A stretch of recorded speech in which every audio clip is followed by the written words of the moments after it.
আসসালামু আলাইকুম বন্ধুরা, আশা করি সকলে ভালো আছেন। ইসরায়েলের সঙ্গে যুদ্ধ যে কোনো মুহূর্তে আবার শুরু হতে পারে বলে মন্তব্য করেছেন ইরানের প্রথম ভাইস প্রেসিডেন্ট মোহাম্মদ রেজা আরেফ।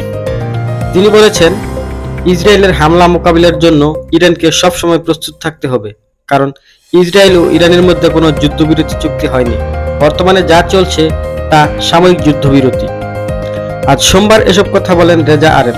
গত জুন মাসে টানা 12 দিন ধরে পাল্টাপাল্টি হামলায় ইসরায়েলের হামলায় ইরানের পরমাণু স্থাপনা, সামরিক স্থাপনা ও বেসামরিক এলাকা ক্ষতিগ্রস্ত হয়। নিহত হন পরমাণু বিজ্ঞানী ও সামরিক কর্মকর্তা সহ হাজারের বেশি মানুষ। পরে মার্কিন প্রেসিডেন্ট ডোনাল্ড ট্রাম্পের সহায়তায় দুই দেশ সংঘাত বন্ধ করে। প্রতিবেশী দেশ ইসরায়েলের সঙ্গে সংঘাত আবার শুরুর আশঙ্কা কথা বলেছেন ইরানের সর্বোচ্চ নেতা আয়াতুল্লাহ আলী খামেনির সামরিক উপদেষ্টা ইয়াহিয়া রহিম সাফাভিও। গতকাল রোববার ইরানের সংবাদ মাধ্যমগুলোতে তিনি বলেন, সবচেয়ে খারাপ পরিস্থিতির জন্য পরিকল্পনা প্রস্তুত করছে তার দেশ। গত জুনে সংঘাত বন্ধের পর থেকেই কিন্তু ইরানকে একের পর এক হুমকি দিয়ে আসছে ইসরায়েল ও যুক্তরাষ্ট্র। হুমকি দিয়ে বলা হয়েছে, তেহরান যদি তাদের পরমাণু সমৃদ্ধ কার্যক্রম আবার চালু করে, তাহলে দেশটির পরমাণু স্থাপনায় আবারও হামলা চালানো হবে।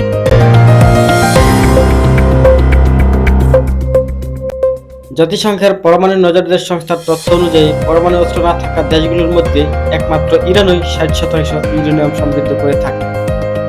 2015 সালের আন্তর্জাতিক চুক্তি অনুযায়ী দেশটি 3.67% ইউরেনিয়াম সমৃদ্ধ করতে পারে।